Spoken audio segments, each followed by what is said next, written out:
Hi, everybody. Welcome to our webinar. My name is Lanae Mullane. I am head of clinical strategy and product development here at Joi Blokes. I'm going to help kind of navigate with some questions you may have. So please write them in the chat as they come up. Otherwise, I'm going to go ahead and hand it over to both of you. If you want to do an introduction, go ahead. I guess I'll go first. There you go. Happy Friday. I'm Dr. Jaclyn Tolentino. I'm a lead physician at Love Life, and I am practicing functional integrative medicine. I'm a board certified family doctor. I am a breast cancer thriver, and I see many, many, many women right here in Los Angeles, California. Great. Welcome, Jaclyn, to this webinar, and thank you for joining me in this as well. And thank you, Lanae. My name is Susan. I am one of the providers here at Joi Blokes, and I've been here for a couple of years now. I've been in the functional space for the last 5+ years, but have a long history in healthcare of nearly 40 years. I am a product of what we provide. I have gone through my own little hormone journey myself and am in menopause and happy to share my experiences both with my patients, but also as me as a person as well. And look forward to sharing this information with you guys today. So, a bit of an overview of what everyone should expect today. We're going to have a nice, almost like fireside chat type conversation between Susan and I. This one is about how estrogen, cortisol, thyroid hormone, how it shapes your mood, your metabolism, and your motivation.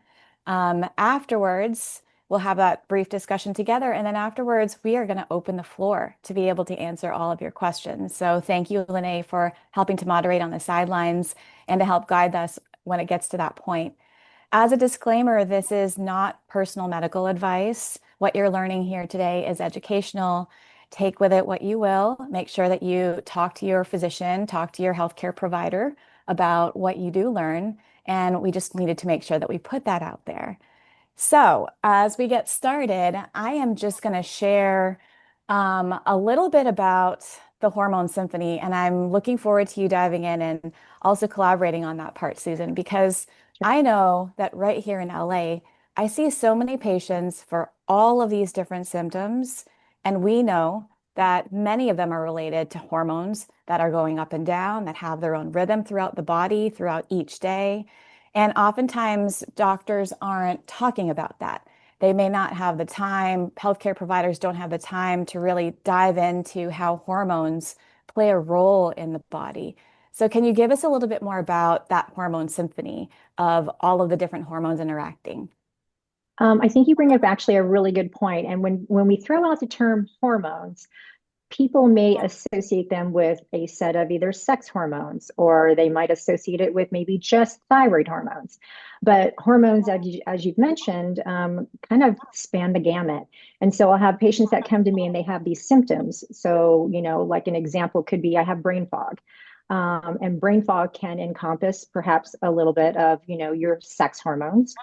Brain fog can also encompass a little bit of your thyroid hormone. And then if you're adrenally fatigued, I'm going to see brain fog also in those kinds of patients. And so that could be that cortisol hormone involved.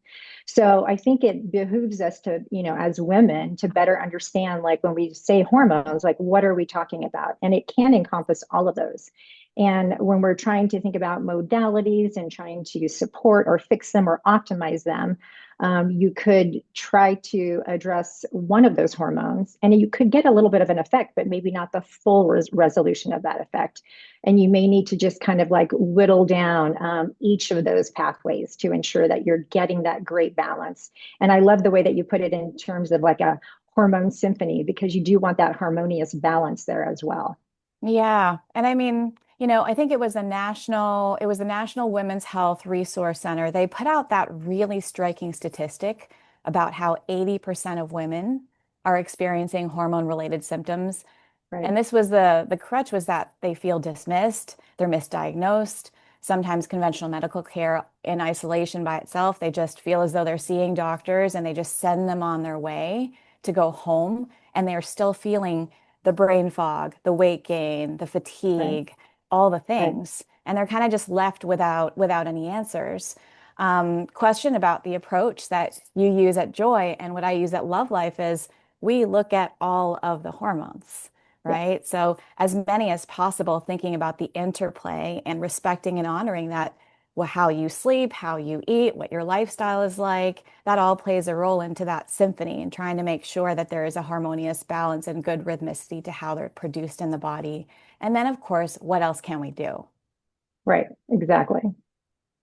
Um, in terms of hormones, there are more than 50, they're always interacting all of the time throughout the body.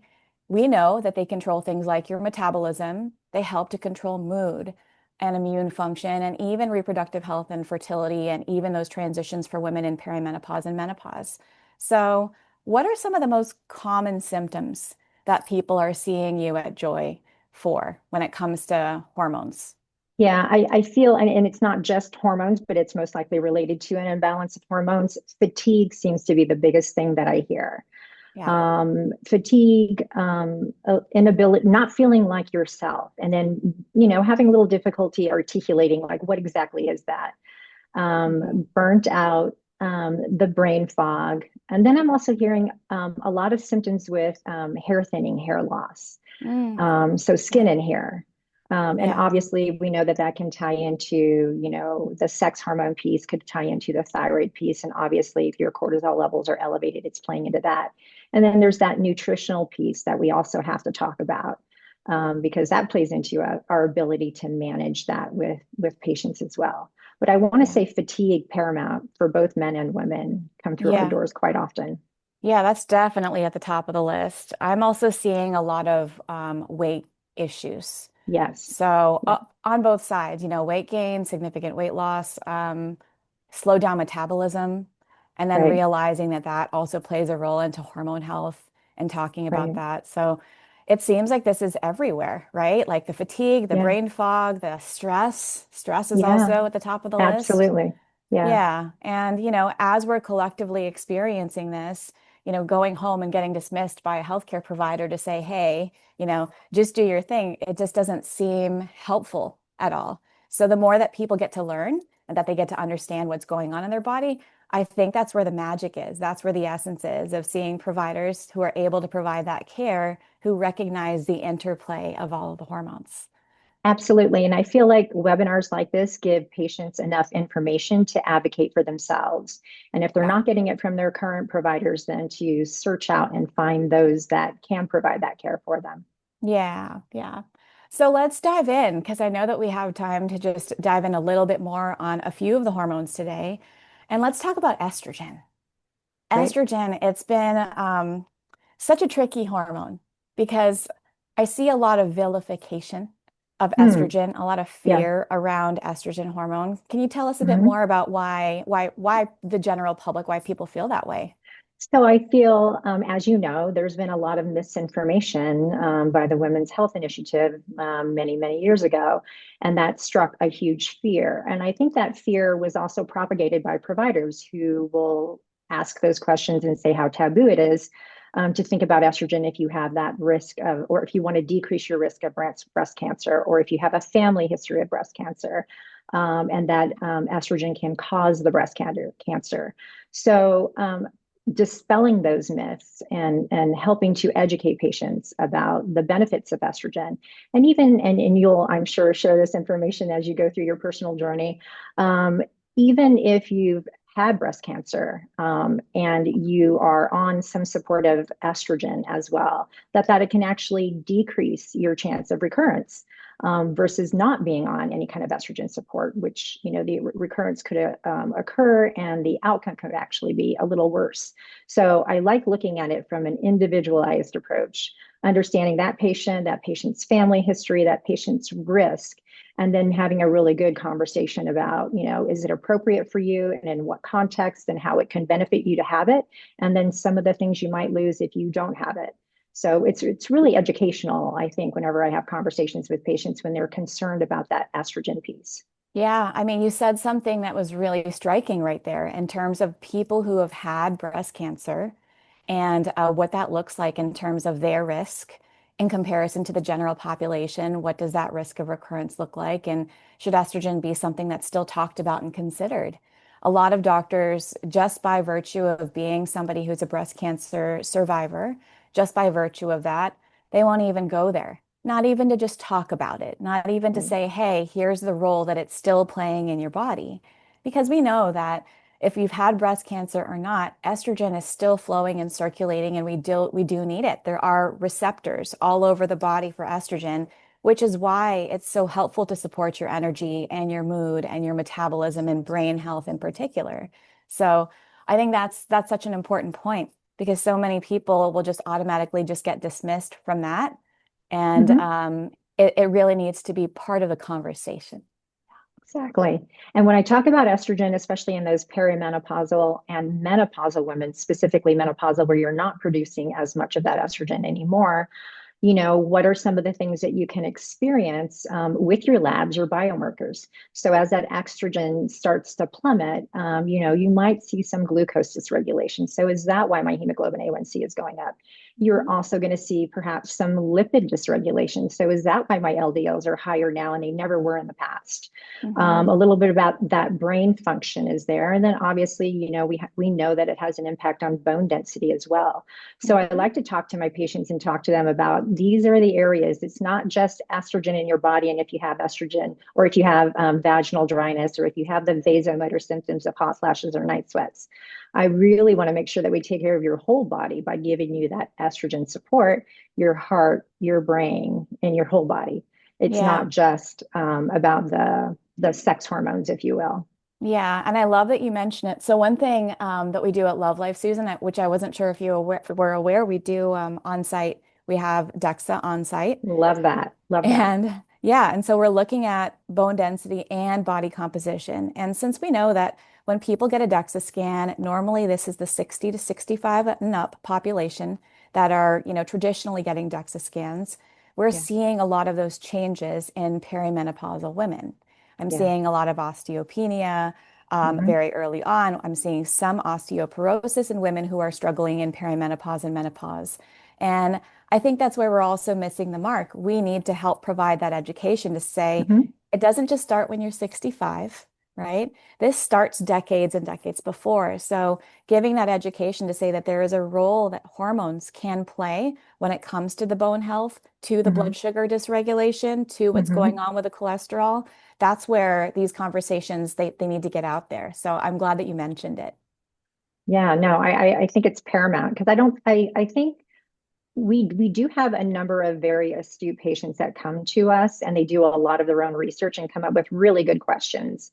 Mhm. But I think it's also our duty as providers to further that education about how this hormone can affect your whole body. Yeah. And I'm also seeing that younger and younger population coming in with more sex hormone dysregulation. Mm. So even, historically, it may be a little more taboo to think about balancing hormones for someone in their, early 30s or even late 20s.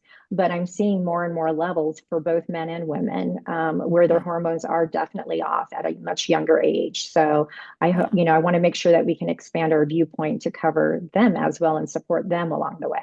Absolutely. We can't forget about them. I mean, think about it. Yeah, Are they experiencing fatigue and brain fog and burnout and right, weight challenges and, metabolism issues? Of course they are. So, that target for just one population or the other, it really is both men and women who are right. struggling with this. And it is starting earlier, which, yeah, we're definitely seeing more and more of that. Can you talk a little bit about xenoestrogens? And where we're getting some of these effects in our environment. Like what is that word? What does it mean in terms of estrogen support or not? Right. So I've always been a proponent of trying to live as cleanly as possible and have those conversations with patients about that and Yeah. how much of what we have in our environment affects our bodies and then what we take from our environment and put into our bodies.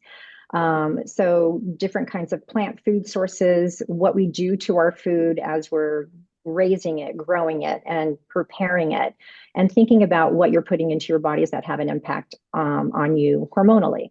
So, for instance, like some of our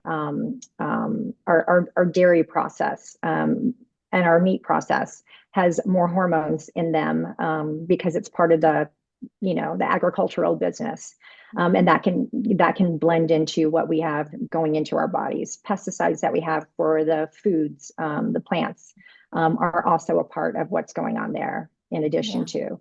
So really doing a deep inventory of what your food sources are and trying to clean that up will have a huge impact on your overall body and the effects that it has on your hormones. Plastics, that's another topic that we talk about. The increase in plastics in our environment, and what we have in our bodies, and how that increase can affect estrogen levels in women and men, Yeah. testosterone levels as well. So it's no wonder that a lot of our even young guys are also having low testosterone symptoms and levels Yeah. because of what we are doing to our environment.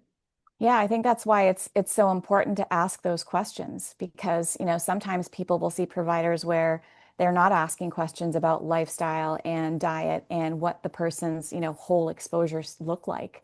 And that's such an important piece to understand why hormones can get dysregulated.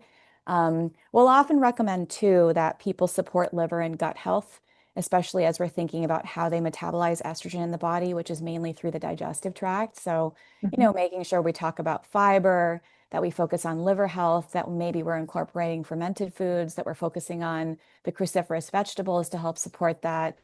And, it's very much an individualized approach. Some people will say, wow, I haven't even paid attention to how much fiber I'm eating.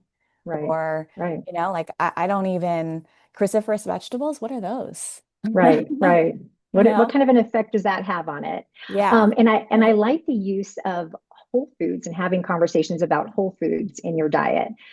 So much of a lot of our Western diet is tied into quick, easy, efficient. And sometimes when you go through that process, you bypass good nutrition from food. Yeah. So just suggesting to them about trying to be as whole food based as possible and coming up with ideas very much like, the cruciferous vegetables that you talk about. Yes, we can give you a supplement called DIM that's going to give you that kind of balance for your estrogen, but you can also consume those kinds of vegetables that will give you that same benefit. Yeah. Other kinds of consumptions like matcha, tofu, soybeans, it really depends on what's going on, where their deficiency or where their surplus might be, where you can actually use some good food choices that can help balance you, rather than always relying upon a supplement. So I like to Yeah. I like to just talk to the patients and see kind of what best fits into their lifestyle. Are they someone who are going to gravitate toward a more natural food-based approach, or are they going to gravitate a little bit more to, nope, I don't have time for that. I've got a very busy lifestyle and I just need a supplement that will help fill the piece where my diet doesn't, and just work with them to help achieve what they're trying to, but within the means by which, they live their life. Yeah, I mean, hey, we have to meet everybody where they are, Right, right? Like right, little steps, baby steps, based off of their lifestyle, what's achievable, what's doable. right. I think that's so important. So when we think about, I was just thinking about perimenopause and menopause specifically, we know that estrogen's rocky road of that hormone in particular, especially Yeah, for people who are going through perimenopause, yeah, that's really what creates a lot of the bumpy road and symptoms, right? So yeah, we know that 80% of women who are really struggling with all of the different kinds of dynamic symptoms in perimenopause and menopause, it's because of estrogen's rocky road. It's because of the exactly. the rise and the fall and the highs and low. So Yeah. I totally agree, and I try to, and this is an educational piece too with the patients whenever you're working with them. I try to let them know that perimenopause is a roller coaster. And just as we're trying to address some of the symptoms, we may address the symptoms with a plan, but just know that you're going to continue to change. It doesn't stop just there. Your body continues to go through that modification.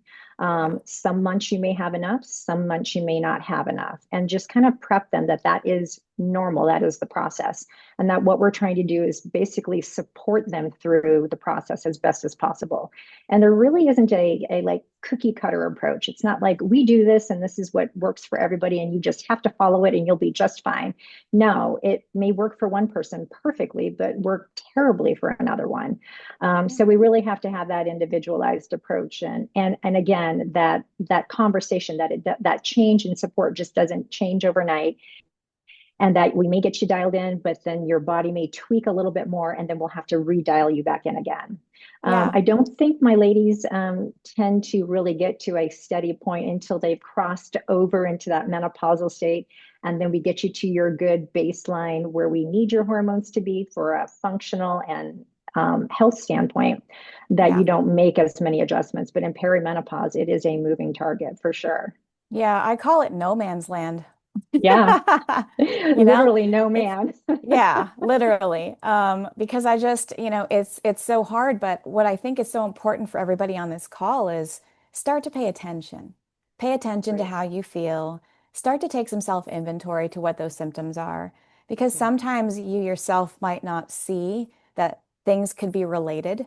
And maybe you think it's just fatigue, and then you start to pay closer attention to yourself and check in, and you're like, wow, definitely having some morning brain fog, and I'm not Mhm. sleeping well, and I am noticing a change in my weight, or I am noticing that my metabolism is slowed down. So paying closer attention, that always gives any healthcare provider more information, especially in that time window between perimenopause and menopause, as we're thinking about what does the collection of symptoms tell us about what Right. this person's experience is. Right. And I agree with you wholeheartedly. And I'm glad you brought that up, because I like to ask a lot of questions like, okay, so you're having the symptom. Are you having it every day? Are you Yeah. having it every night? How is it tracking with your cycles? Is it before, during, after? Is it triggered by anything else? And many Yeah. times, patients aren't tracking that, so they don't know. But if we can get into a really good habit of, creating a diary of all of our symptoms and any potential trigger that could be impacting it, whether it be travel, work, stress, Yeah. where you are in your cycle, any other impacts. Then together we can work and figure out, okay, this is really what's going on, and this is what we think could benefit. Yeah. Um, 100%. yeah. All right. So I'm going to switch gears and we're going to dive into cortisol. Cortisol, another important hormone that is often talked about amongst the symphony of hormones that helps to support you each and every day.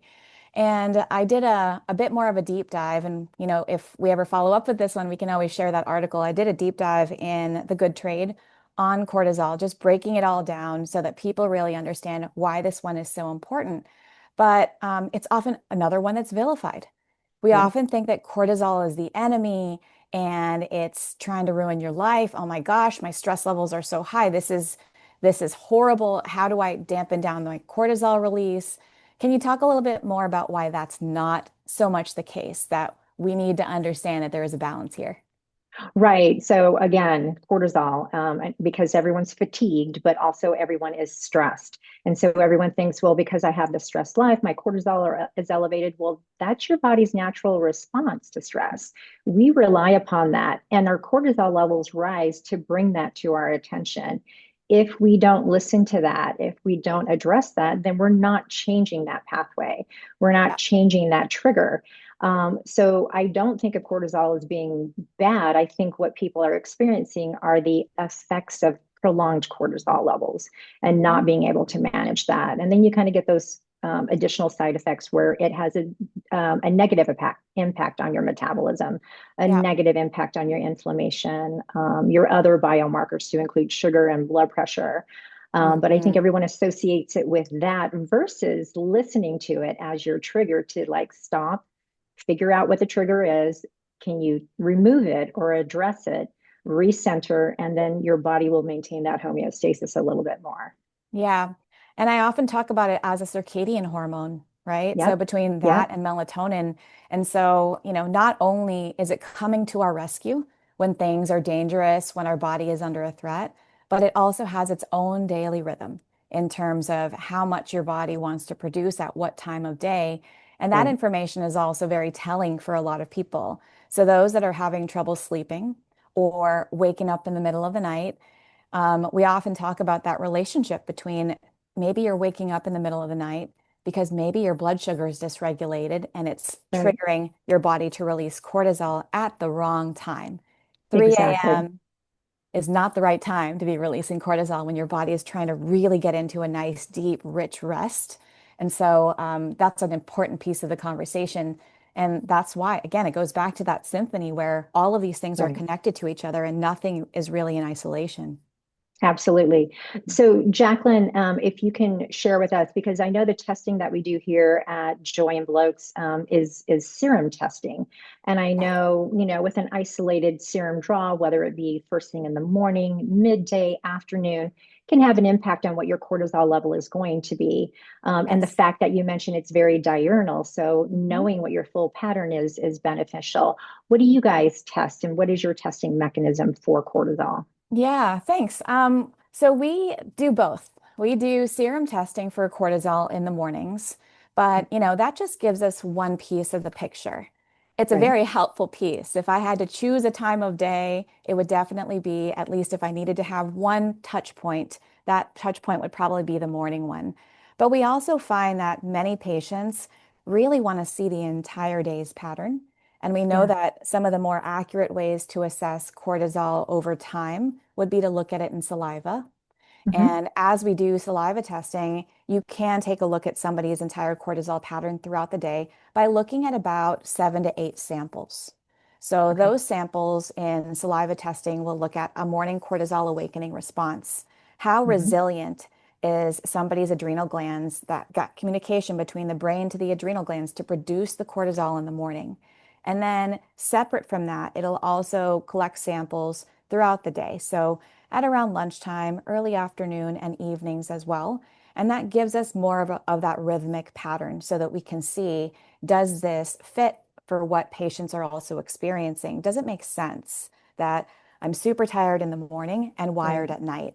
And some people really love data. And they're like, you know Yeah. what? I really would love to see what this pattern looks like. And then other patients, it's not just so much about the data, but it's still intuitively like, this is what my experience is, and can we go off of that? So it's sometimes Right. nice to have those options where, Hmm. people who are looking at the full pattern or want that information, that we have that available.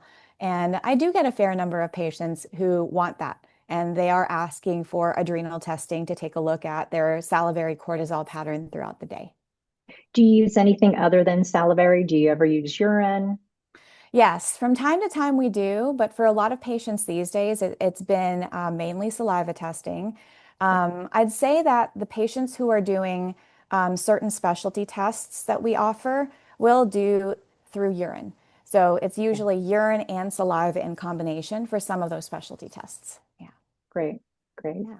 And I like that you brought up night waking and whether or not that's playing into your cortisol elevation, and then some of the things that can cause that night waking. So elevated glucose, and then you can start to investigate, all right, what are you consuming before you go to sleep or in the evenings Yes. that can then trigger that higher insulin level in the middle of the night that's causing that wake for you. Yes. I think a lot of people think about, oh, I'm just stressed, but there are some other things that we're doing pattern wise, intake wise, that can have an impact there too.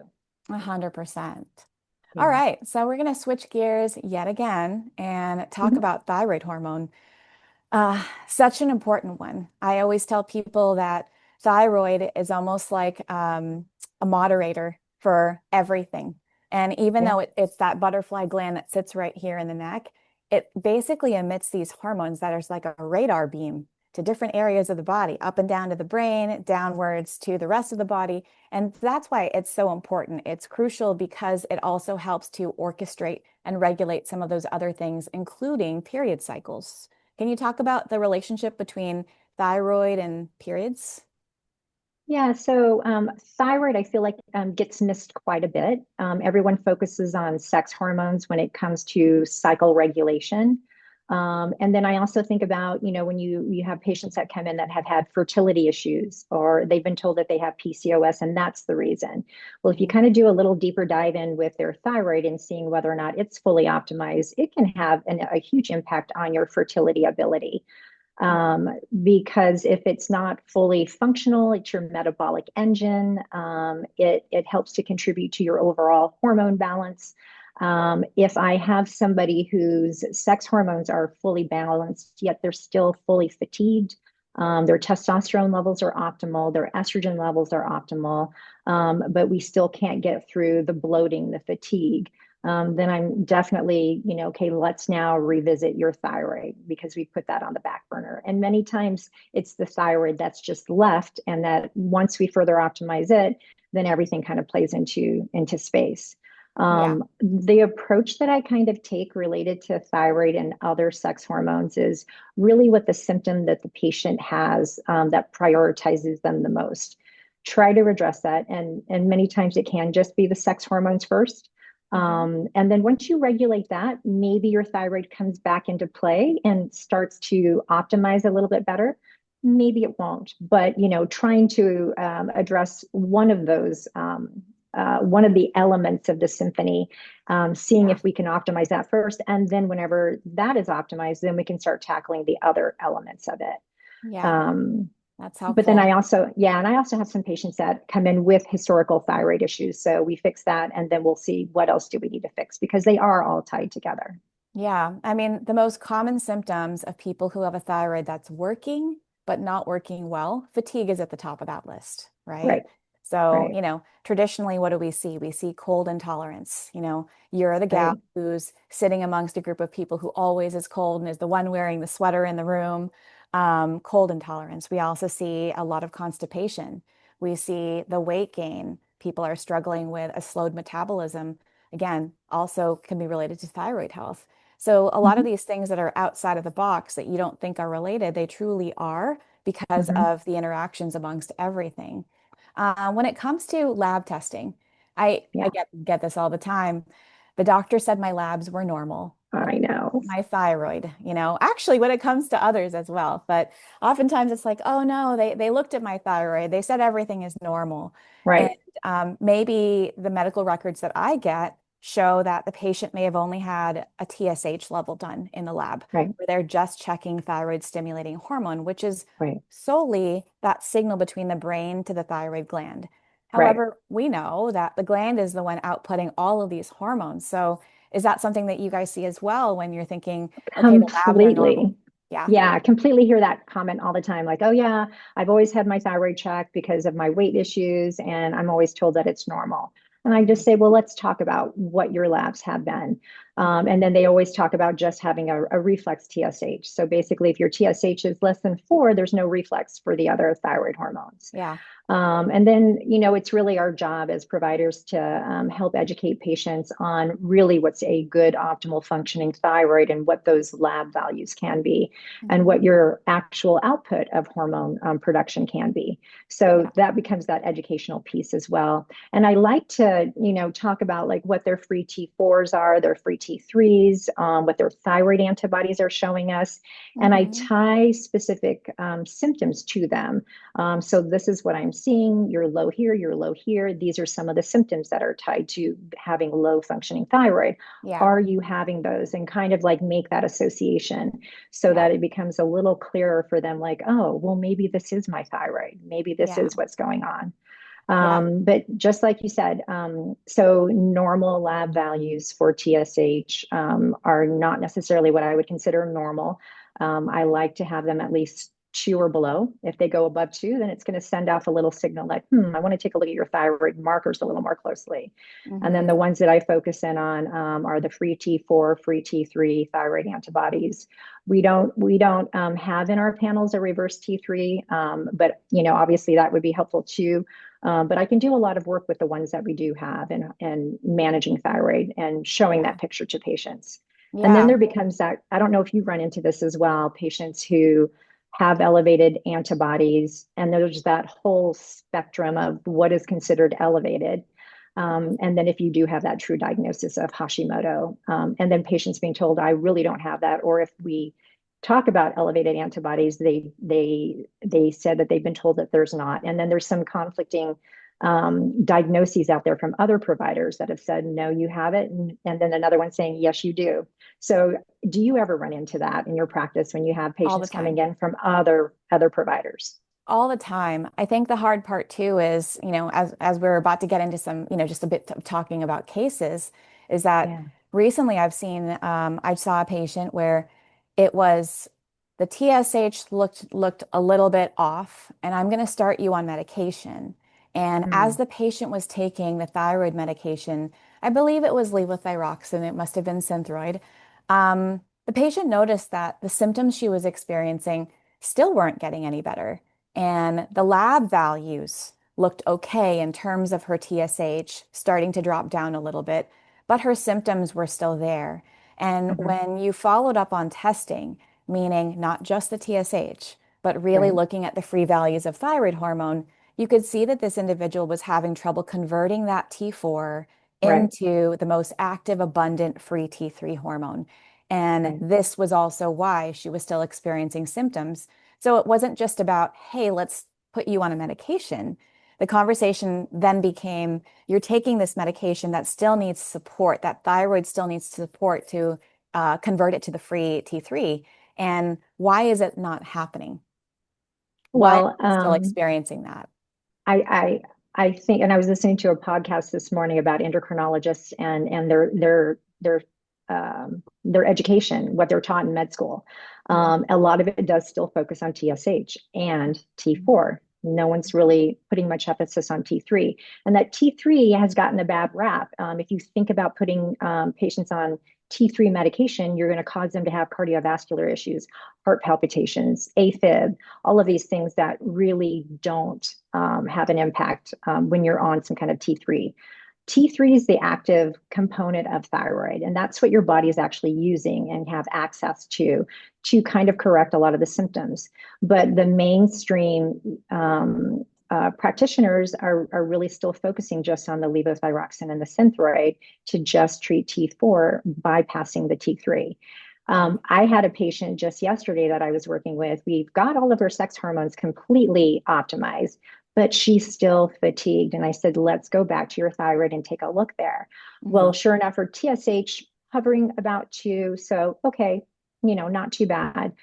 Free T4 hovering about 1.3. Again, not too bad. That looks good. But the free T3 was at 2.1. Mhm. So definitely low. And Yeah. she's symptomatic of fatigue. So when we looked at the numbers and I explained to her kind of where all of this, how this can impact you and give you those symptoms, and how the medication that her other provider put her on was just covering for the T4 part, then she kind of put the two together, and that Yeah. conversion piece was just missing. So, Yeah. hopefully now we're adding a little more T3, and that hopefully she'll start to have a little more improvement with that energy. Yeah, I mean, I see that a lot, and I think digging into the reasons why people aren't converting their free T4 hormone properly, and how can we support them in the meantime? How are we helping them to support what symptoms they're having now? And also looking at nutrient status, thinking about what Yeah, their stress is like. We know yeah, there are targeted nutrients that can help thyroid glands work better, and incorporating more of the whole foods that include those. We yeah, also know that if somebody is completely stressed out all of the time, and the resilience of how well those adrenal glands can work to support adrenal hormones, it will impact how well that thyroid can convert to the active hormone as well. So there's all of these absolutely. moving pieces, and sometimes you just need a second look. You need more support. You need clinicians who understand all of these connections. Agreed. Agreed. All right. So I know that we're at probably a little bit more of that like cutoff point. So I want to make sure that we have plenty of time for any questions that people have. Thank you both so much. Although having been in this space for a decade, I learn so much every time. So really appreciate all this knowledge you guys are sharing. I'm going to open up with some questions. We have some coming in. Natalie actually posted one that I was going to kind of mention, she asked if, does Joi have a full thyroid panel test? So Joi does offer 3 different types of tests: a complete hormone panel in advance and a comprehensive. Our complete is a little bit more simple, so it's going to be typically utilized for more monitoring once you're on more HRT-based estrogen, progesterone, testosterone hormones. But our advanced and our comprehensive both contain a full thyroid panel. So we got all of those markers, not just your TSH. We're looking at that free T4, free T3, and your antibodies, and also looks at that morning cortisol, which we know is a good time to look at that. So got to get your labs before in the morning, before 10 a.m., as well as hormones and other pieces there. So the advanced panel and the comprehensive would be ones that do that. Next, we're going to question from Sheila. She says, when getting a blood draw for your first panel, is there a certain point of your menstrual cycle you should get your blood draw completed? Ooh, such a good question. And everybody asks that question. So I'm sure that me and Susan would agree on how that timing looks in terms of it, but I'll tell you how we approach it at Love Life here in LA. For patients who have a regular menstrual cycle, it really depends on what the symptoms are and what we're trying to accomplish. What are their goals? And so sometimes the timing of when you're going to get your blood drawn is absolutely crucial. If I'm looking at an early part of the menstrual cycle in the follicular phase, I might check the labs at around day 3 to 5. If I want to see what's happening towards the end of somebody's cycle, more in the luteal phase in the week or 2 before, I might tell a patient to have it checked at a different time. And the reason why is because the hormone levels are reflective of what that rhythmicity is and what's going on there. And for women who don't have do not have a regular cycle, then maybe that's part of the answer is let's just test and let's find out. Let's have more information as a baseline because maybe we can't ballpark that rhythmicity. And that's typically how we approach it. And we also do full panels, right? Not just looking at TSH, but looking at the entire a hormone symphony. So we do check all of the hormones as well. Yeah. Great. I echo exactly everything that you said. Our approach is typically, at least for myself, I like to get labs at the time when they're most symptomatic. So if it happens to be mid-cycle, great, let's take a look and let's see if maybe your estrogen is just surging too high and your progesterone's not meeting enough. If they're not with symptoms that are very, very strong in a particular time, then I kind of want to see them in their luteal phase, about a week after ovulation, a week before their menses start. I find that that's the time when again, estrogen's coming down from peak of ovulation and progesterone is either coming up to meet it or not. Right. And it gives me more information. In that follicular phase, things are a little calmer. Most of the patients that I've run into aren't as symptomatic. In fact, they feel better in their follicular phase on their period because the hormones have kind of leveled out before things start to surge again. So I kind of want to see those labs when they're in the peak of their symptoms, just so I can see what's causing this, like what could be the triggering factors here. The beauty of it too is that at those times, we're not just checking the sex hormones. You're looking at the thyroid, right? So you're seeing what is the thyroid doing in relationship to the hormones that are coming out at that time. So right. How are they reacting to it too? Yeah. Good one. All right. I have another question here before I jump into that one. I do get questions a lot about, you had guys both mentioned the roller coaster that is perimenopause, so the high and the low. If somebody having a month of high and a month of low, would they still benefit being on estrogen if they're going to have varying levels, where it could be a little higher some months? Yeah, I feel this is where it's going to take a lot of investigative work on their part to know their body quite well and to monitor and track their symptoms quite well.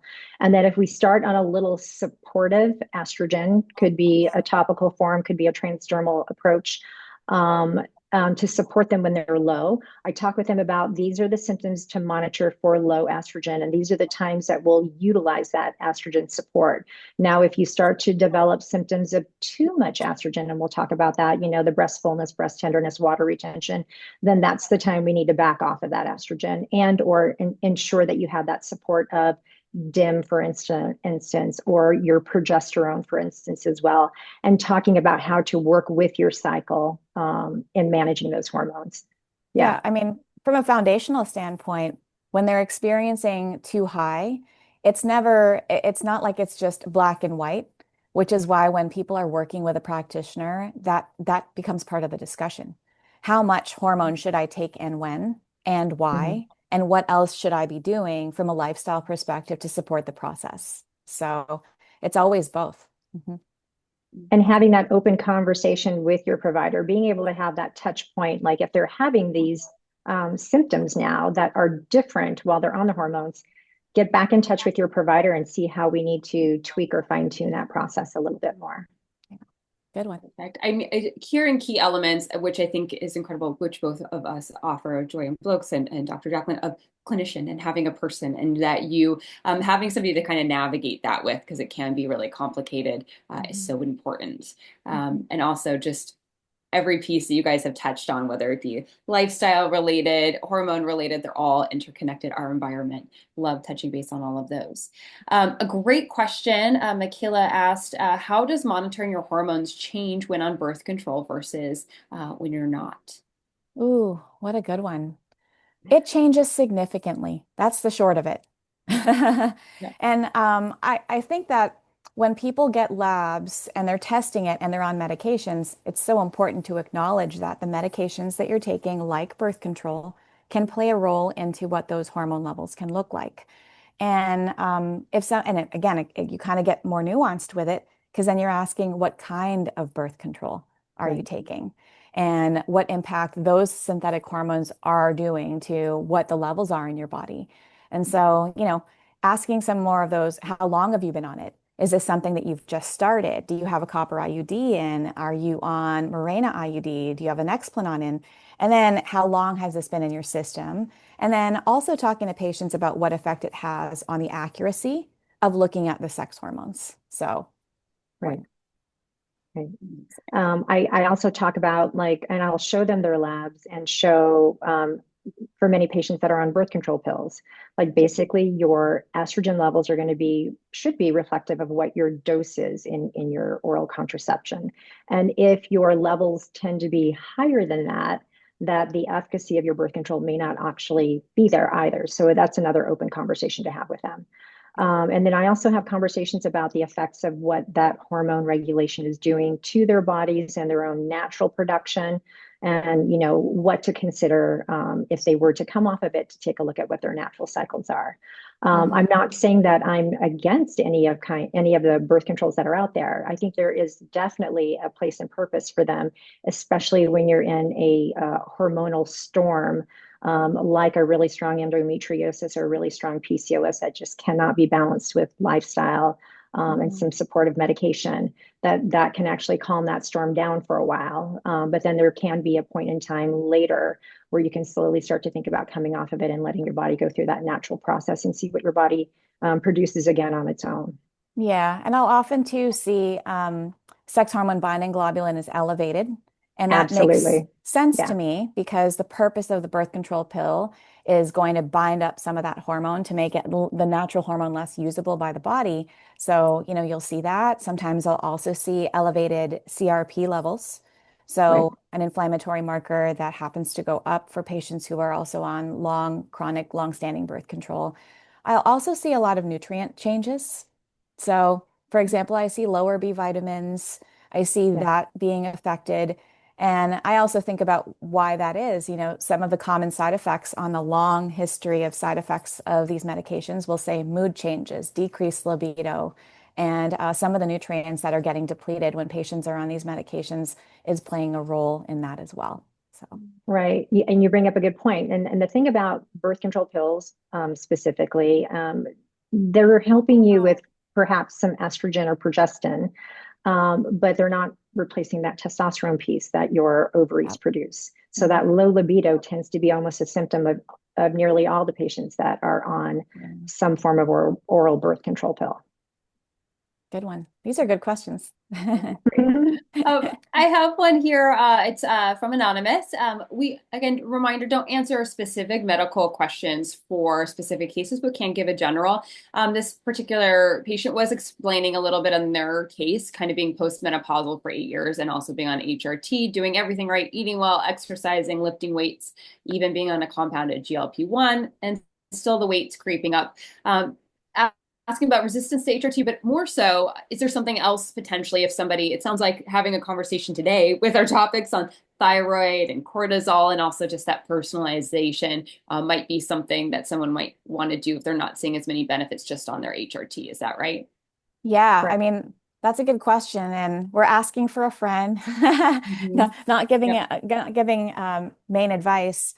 The way that we approach it, at least in my practice locally here in LA, is we're taking an even deeper dive into every one of those components, which Mhm. means if people are on medications, if they're on hormone replacement therapy, and we're still not seeing the benefits and the results that we're looking for, then we're looking even deeper. I'm looking into gut health. I am looking into hormone metabolism, and we're Hmm. doing additional testing for that. I am looking at metabolic efficiency, doing a resting metabolic rate test that is then interpreted and discussed with a registered dietitian. We will also do VO2 max testing on site. We're looking at the body composition so that we can truly see what the changes are between lean muscle mass and body fat. So we kind of like take it a step further to understand, especially for those patients where we're not seeing the results that they were expecting while they're on their meds. Mhm. Yeah.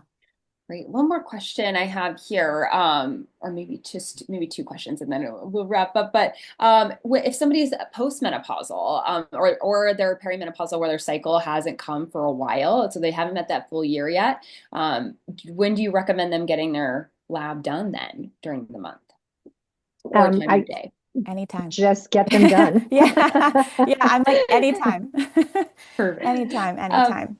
Perfect. And then a last question here.